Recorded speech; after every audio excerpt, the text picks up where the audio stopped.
Thanks to both of you. Thanks to both of you for making this happen, for keeping this reading series alive during very challenging times. The last time I read at a First and Last Word event, it was a live event at the Armory in Somerville. And we were picking each other's books up off the table and handling them. We were shaking hands. We were breathing on each other with a clear conscience. This was a little over 2 years ago. And then all of a sudden, none of that was possible anymore. And you had to find a way to keep this poetry community together. And you found it with these Zoom readings. And I thank you very much for making this happen.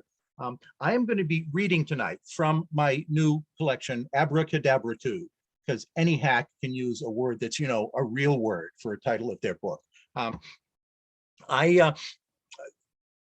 We hear a lot that poetry is better at asking questions than at answering. So just to be on the safe side, I'm going to open with a poem that actually has a question as its title. How many poets does it take to screw in a light bulb? Eschew the headlong thrust, but choose the screw, that subtle swerve that Archimedes knew. Let there be light by means of deft rotation and delicately twisted penetration. So let's get into some delicate twisting. It's no secret that over the last couple of years, poets have written a lot of pandemic poems. The good news is that I'm only going to read one of mine this evening. This is In Praise of a Pandemic 2020. Earthquakes shatter California. Twisters wrench at the Great Plains. Every year, the Gulf Coast suffers new assaults from hurricanes. With our far-flung friends and families, we feel worries crowd our minds. Mortal dangers extra scary when we fear so many kinds. Thanks to you, COVID-19, we now have less to keep track of.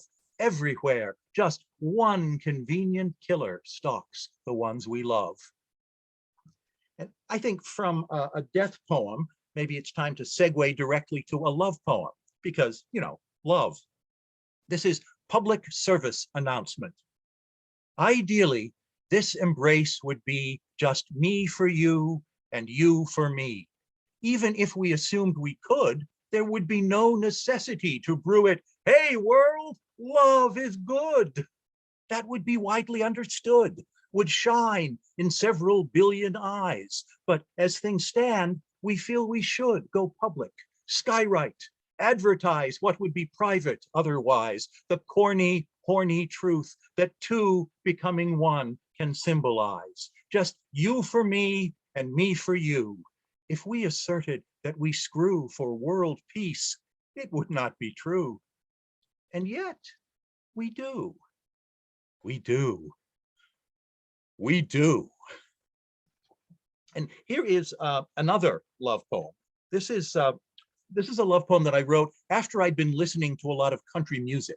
So it's not necessarily a good love poem, but it's good enough. And the reason I know that is because it says so right in the title, Good Enough Love Song. Thank you for settling for me, darling. That's just what I was hoping you would do. Though I know I am not God's gift to women, God knows I might be good enough for you. Time was when we both hankered for perfection, some combination swimsuit model saint. But nowadays, you do a lot of loving in spite of everything this lover ain't. You settled for me like it all was settled. We both would be okay somehow, some way. Give me another dose of your good loving. Who knows, I might be good enough one day. I'm thankful you're the one that settled for me when other girls had better things to do. Darling, you're some kind of gift from heaven. So here on earth, I'm good enough for you. Now, one of the great love poems of all time is, of course, The Owl and the Pussycat by Edward Lear.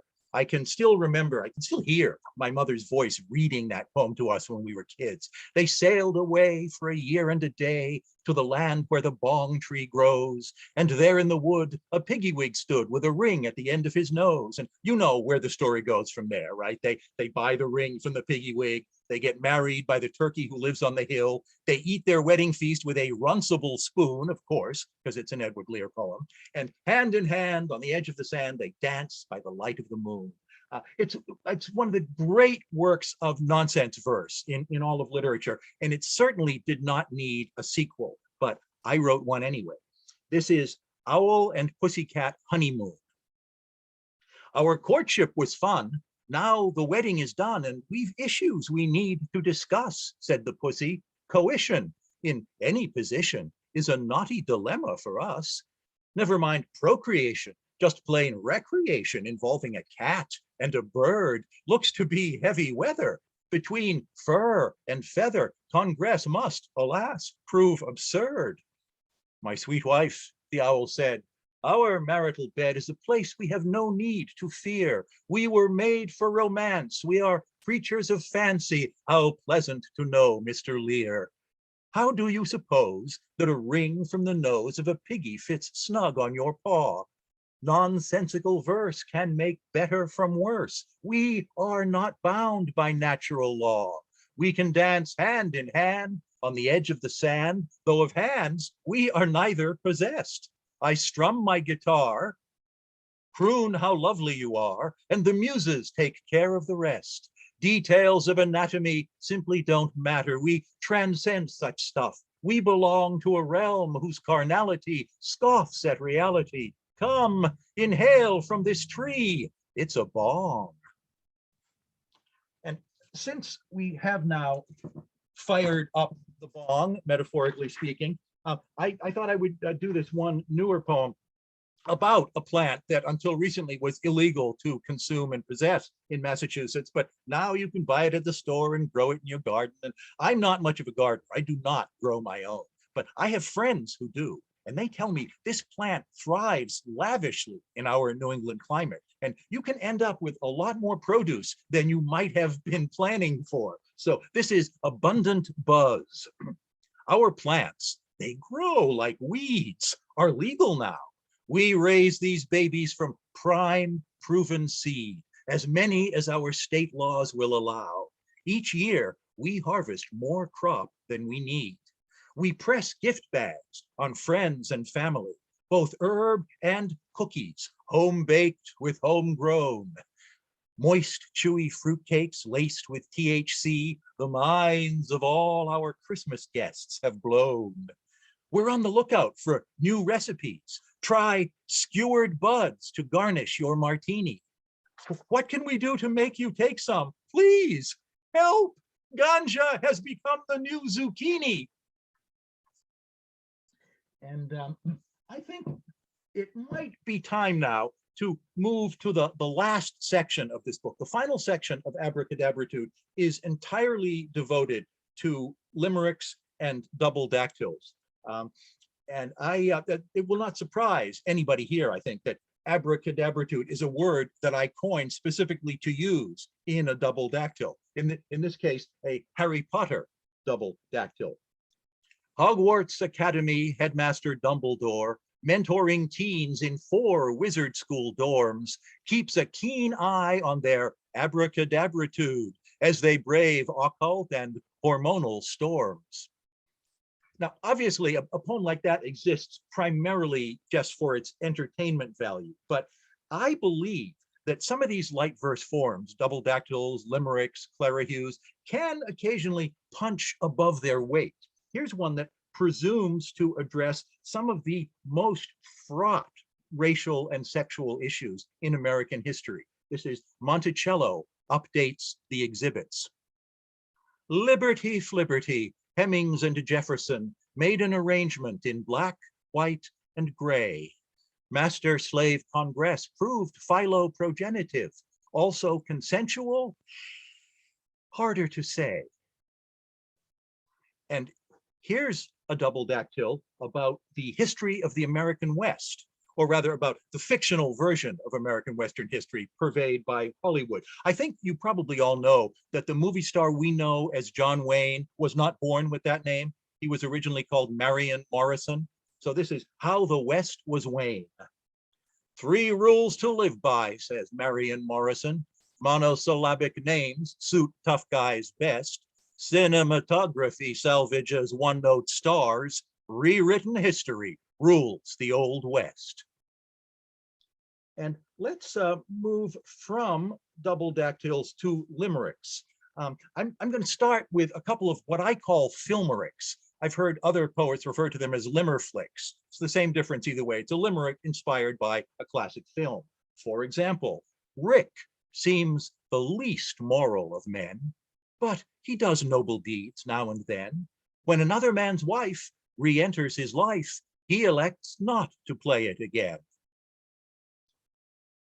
Said a young lady traveling in Oz, the 3 guys in my life have real flaws. I've got one who lacks heart, one who's not very smart, one with no balls, which gives a girl pause.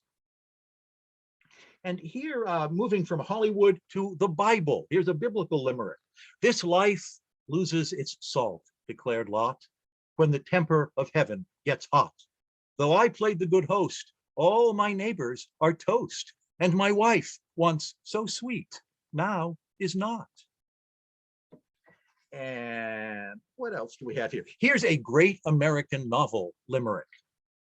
Huck's a good-hearted boy, but he's white and has always heard slavery's right, until friendship with Jim on a raft causes him to see things in a whole different light.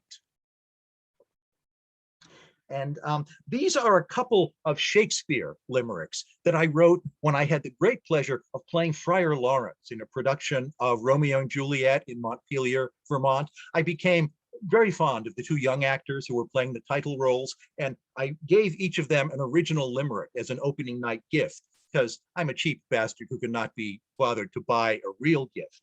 And then later I took those 2 limericks and I published them together under the title Balcony Scene. Quoth a lusty young buck from Verona, yon Miss Capulet gives me a bona. Since I crashed her dad's party, I've throbbed with a hearty desire to be her organ donor.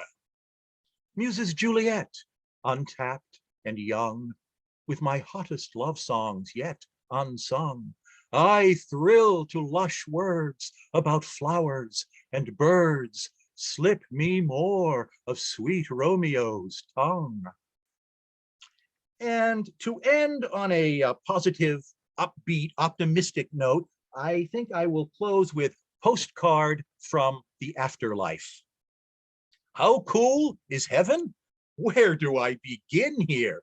The nightlife's hipper than pre-war Berlin here, yet wholesome as a cozy country inn here. I'm suave as Cary Grant or Errol Flynn here. I've got broad shoulders and a dazzling grin here, plus perfect hair, flat abs, and strong cleft chin here. We all look like some sexy film star's twin here. Nobody hates the color of your skin here. Yang enjoys perfect harmony with yin here. The food is rich, yet all of us stay thin here. Nobody has to lose for me to win here. We're all on friendly terms with all our kin here. No politicians practice crooked spin here. I never get hung over from the gin here. None of my favorite vices is a sin here. Damned if I can tell how I got in here. Thank you very much. You have been a great audience, and I'm really looking forward to hearing Tim and Pui read. Thank you. Thank you so much, Chris. And our next reader is Tim Suermondt. He is the author of 5 full-length collections of poems. The latest, Josephine Baker Swimming Pool from MadHat Press. He has been published in Poetry, Ploughshares, Prairie Schooner, the Georgia Review, Bellevue Literary Review, Stand Magazine, Smartish Pace, on the Seawall, Poet Lore, Plume, and many other magazines. He lives in Cambridge with his wife, Pui, who will be reading next, and I give you Tim. Thank you, everyone, and thank you, Gloria and Harris, for continuing success with the press and with your own work. And good to hear Chris, and of course Pui coming up. So let me just dive in. Since we are here in spring, this is called High Time, a little epigraph from the Chinese American poet Ha Jin. Still, you should praise the spring. After all, you remember how romantic some of your departed friends were. The sight of a flower blooming could make them ecstatic. Impossible to burden them with your qualms about spring. You've praised flowers too. Today, you decide to take a long walk for them. A day full of sun, birds, and of course, flowers. Even people spilling out quietly, one apartment complex after the other, feeling like painting their front doors blue to banish the drab olive gray entrances appreciated only by armies and warlords. You call the names of friends in your mind and are happy to hold the conversations there, their voices overlapping, yet lively and splendid. A little girl by a statue half covered in grime is dressed as an angel, her mother trying to fix a wing that fell, the entire world hoping she can.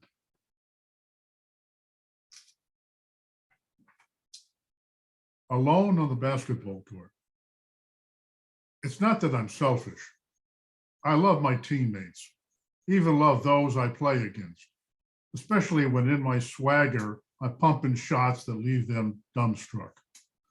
But in the early evening now, the tall buildings bending over me like Jabbar, I settle into a perfect loneliness, pounding the ball on the concrete before every move, slipping through the air with sweat and a beautiful precision. The last birds of daylight fly from the chain link fence. A few lights slowly coming on in the city. A string of shots I bury, beating the first star home.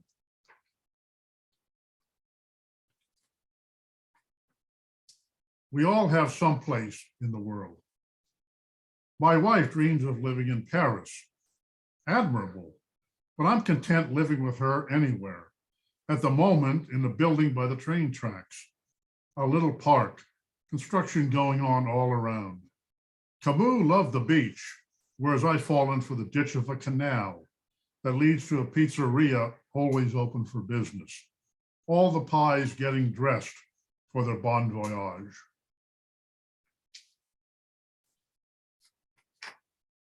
The best and the brightest. We all know how that went. History often loves sticking the knife in and keeping it there. No escape for those who should have known better. I admit this was on my mind as I walked past a long row of flame trees on Hospital Street, off to see some veterans at a cafe, veterans who turned out not in the mood to talk about the war, much as I coached them in my just passable Vietnamese. They wanted to chat about America, grandchildren, why the best fur in the city resides here, and basketball of all things. The 15 to 20-foot jump shot is my claim to brilliance, I told them. Nothing in the world more automatic. And on we went about different sports as motorbikes rushed by like racing beetles. The war I too folded that day, like a napkin or a flag, was completely routed by our last round of beers, hiding itself by the ancient river of the better memories.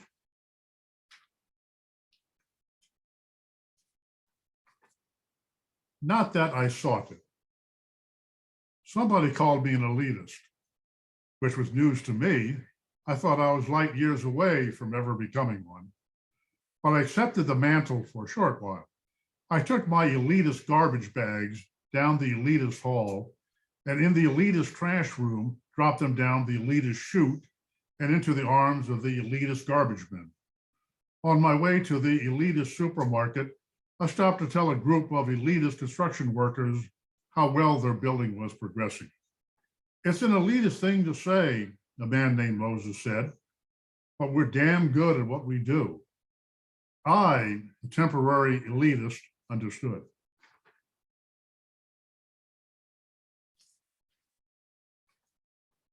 After the long war, we didn't know exactly what to do.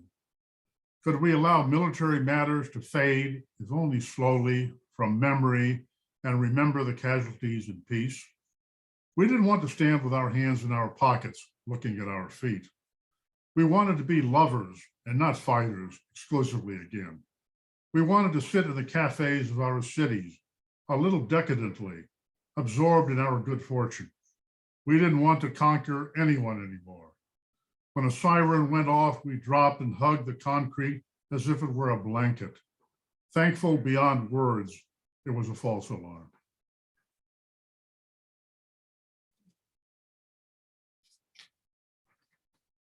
Waiting for the boat. The dot on the ocean is getting bigger. It's coming.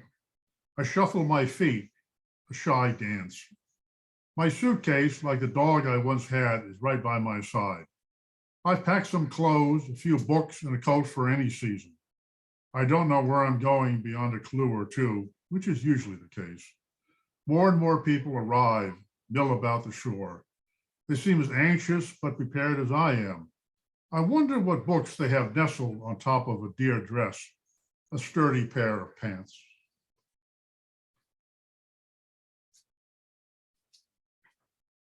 Note to an older poet, not an old poet, slightly older poet. Have that shot of whiskey, whether the day has been beautiful or fraught. So much is passing by, and you want to open the doors like an orphanage that believes it can save all the children, despite the impossible odds. You've been at this a long time. Someone will notice. And this is called Mouffetard, which is a street in Paris. Pui loves Paris. I love Paris too, but boy, does Pui love Paris. Mouffetard. I eat my falafel slowly, waiting for my wife to arrive. I stop at the square. Couples are dancing to music, old as Verlaine, half of them in shadow, the other half in sun. And I look up at the sky at the mere possibility of a raindrop, assured only drizzle will prevail. By the way, my wife is coming towards me, moving through a gaggle of school children. I know she's conquered the poem she's worked on all morning. The good and hard work I know I can extol with seriousness and an open heart. The sobs of the violin become flowers, a bouquet I give my wife in pantomime.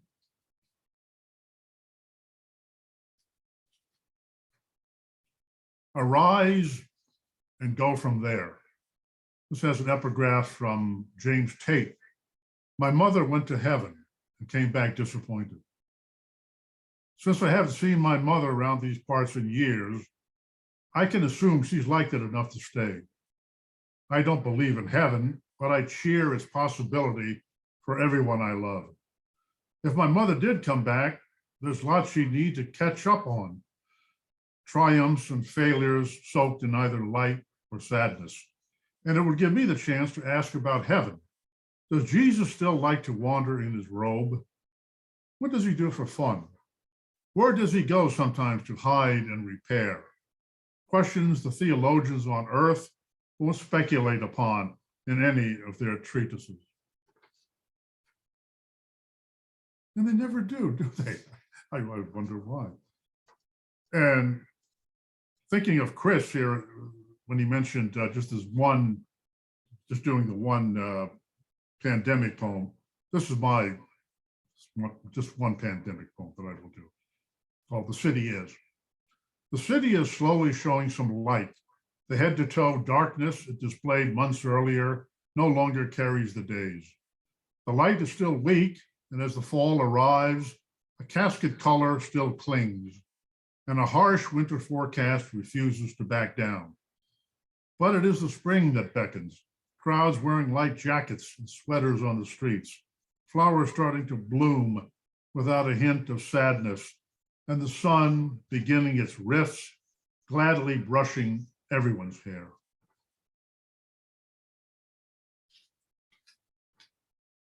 A little storm, a little rain, a little wind, not much else. The little storm seems on the verge of apologizing for not being powerful.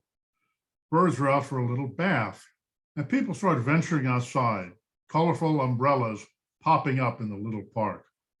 I go through my papers in my little study. A clear-eyed man who says he can't love the world, but always does, a little.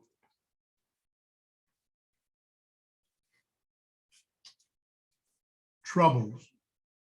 A boy perched on a woman's shoulders, both of them laughing with the gusto that jars an already busy city. I follow them until they disappear in the crowd. What troubled me, I must have forgotten. I even bound down the steps of the subway entrance like a kid again, a man heading home jubilant. And what would really be jubilant if this actually came to fruition, this last poem. But well, let's see. It's all up to Stockholm, ladies and gentlemen. You know, waiting for that call, waiting, and they always give it to someone else. You know, thank you, Bob Dylan. You know, I thought I had a shot after that, but that's life. I win the Nobel Prize. Immediately after I get the word, I take a walk in the neighborhood, doing nothing out of the ordinary. He's probably headed for the grocery store, some will say, if they say anything about me at all. But I can't help stopping a man and asking him what he thinks of the Nobel Prize. What's Nobel again, he says, and I thank him and walk on. He's put everything in perspective. Yes, I did win the Nobel Prize, a miracle, but I should pick up a few items, a loaf of bread, a quart of milk for sure, since I'm already going in that direction. Thank you all.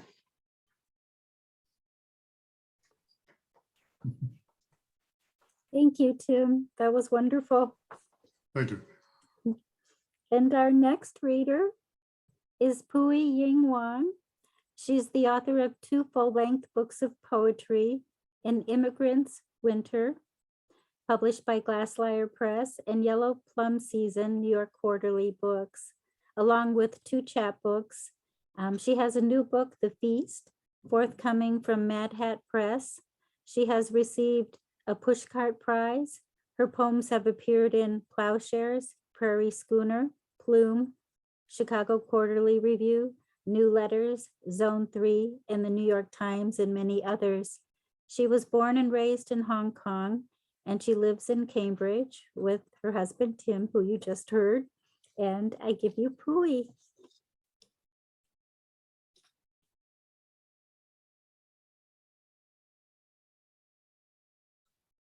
Thank you so much, Gloria, and to also Harris for having me read here tonight. It's really wonderful to be with you again and to hear Chris reading. I'm so enchanted by the last poem, Postcard from Afterlife. I think there is something to look forward to after all.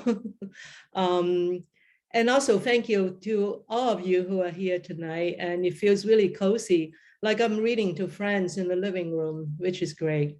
If for some reason the sound doesn't come through, please let me know. Otherwise, I just assume that you can hear me well.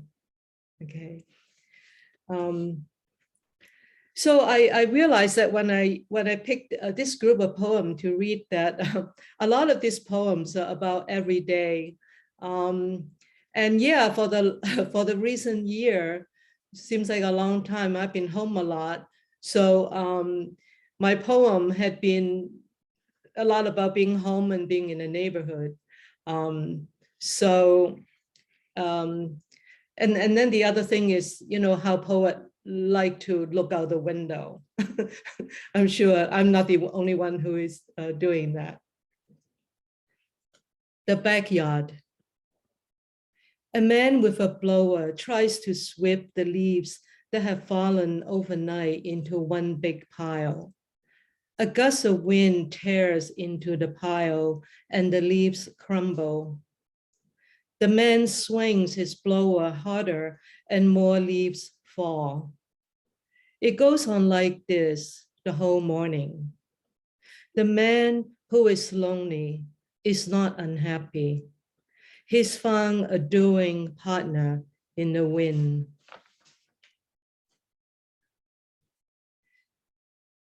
Sister Sisyphus on 3rd Street.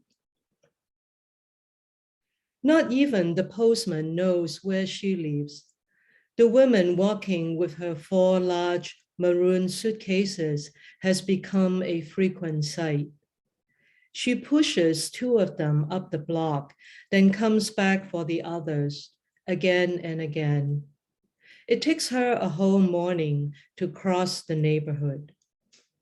Sometimes people say hello, sometimes they let her be. The great mystery is the contents inside, which nobody knows. Sometimes I think I understand what we are walking with, what is still visible.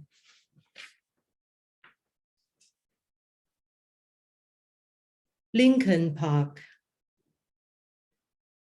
A whistle in the trees in the middle of the ballpark. A couple in the dugout eating a sandwich. Their dog runs dead ahead to another dog, also unleashed. There they start chasing in circles, wind at their ears. No missiles flying here, no rat-a-tat bullets. It's peacetime afternoon. Budding magnolia, and soon long walks, bursts of color. In a plague year, we are resigned to many things. We thirst for light, for the city to return. The sky is utterly clear and blue. It hurts me that one of us always scans it for smoke.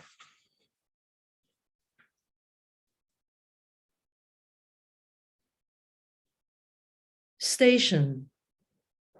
And it has a quote from Eugenio Montale. And the quote is, "And there you were at last." I look for you among the many, commuters too hairy to even exchange a glance. But they were not you. Your heavy coat could not hide your brashness. The burgundy cap you always wore beamed like an amulet against drabness. When you saw me and waved, you waved with your whole being, with full knowledge of our present and past, waving the art you knew so well. Once at dusk, we walked across town toward the Hudson and came face to face with a dazzling sunset. Whatever grievances we felt, dispelled in a moment of happiness. I thought about this while waiting for you at the station of cold and fog.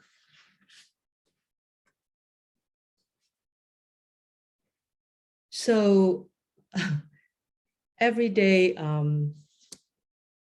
being in the house, and one of the house chores that I hate the most is dusting. So somehow it inspired this poem, The Way of Dust. It's everywhere on the lamp, the shaggy rug, the jade plant that haven't grown a millimeter the whole season. I close the shutter, though I miss the sunlight, the fresh April air. It grows like odd specimens, innocently tripling, doubling while everyone's asleep. It's infectious as Mona Lisa's gaze, and it's everywhere like bad habit, a tick. The way you squeeze your eyes to see better, shake your head when overthinking, and still the world remains puzzling, and you need your panacea or brill. It falls on my hair.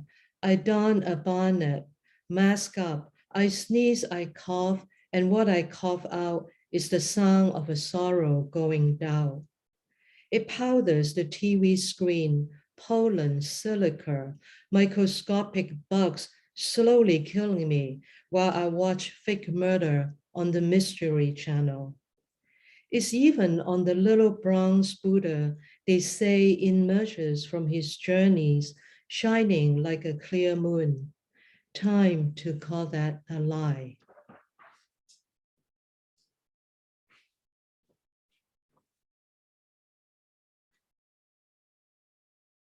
The coat.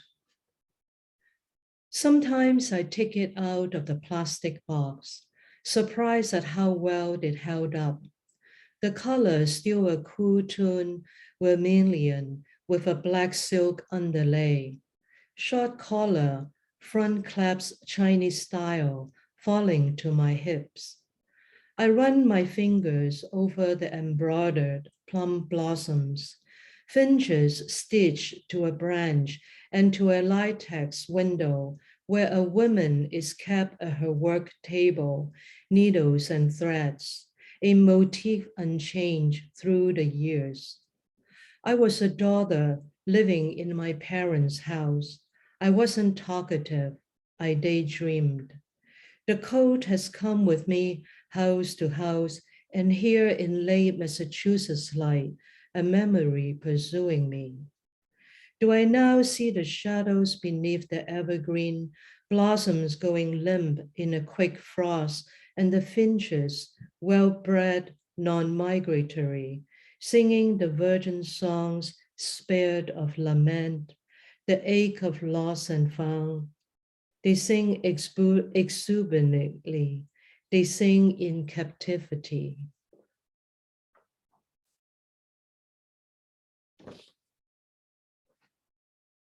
The Pier, which has a quote from Yvonne Bolan.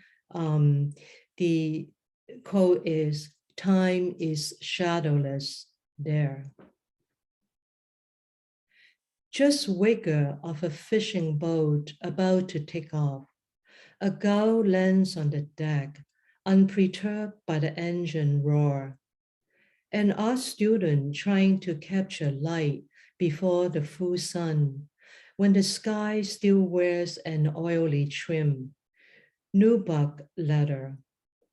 And for us on the beach among sea grasses, dead shells, lobster huts so redden the sand, and hands a beautiful young man passing coffee behind the arc of their dogs jumping.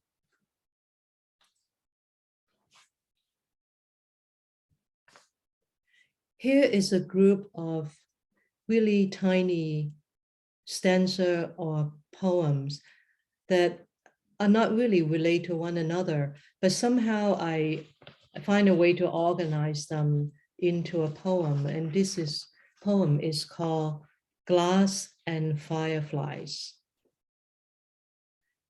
My head on the pillow, eye shade in place, be kind, night. To the newborn star, by the time your light reaches, I am old. The sun is much brighter now we live on high latitude. A black and white portrait, someone who once walked this earth, sipped its nectar, its bitter milk. If I can be repaired, what kind of brain will the neurosurgeon make for me? My Valentine, the ship departs at noon, bid farewell to terra firma. The camel peers into the dark well, beyond his own watery eyes, sees a crown of sky. If only the jealous husband wasn't colorblind and could tell red from green. Disappearing shops and streets reconfigured coastline, long summer afternoons that wouldn't ended, childhood. The white cardigan I used to wear going to the beach has taken on the color of deep sand. The smell of sea brine, subtropics. I must try to see the light here, even the tiny strand caught in the ice pond. Homes seen from afar, who are the lives behind these bright windows, one of which is mine. Recurring dreams of those I like to linger in, the night garden lit by green fireflies. Perhaps one day we'll meet under the warm glass roof. Light pours down and we needn't speak. Thank you so much.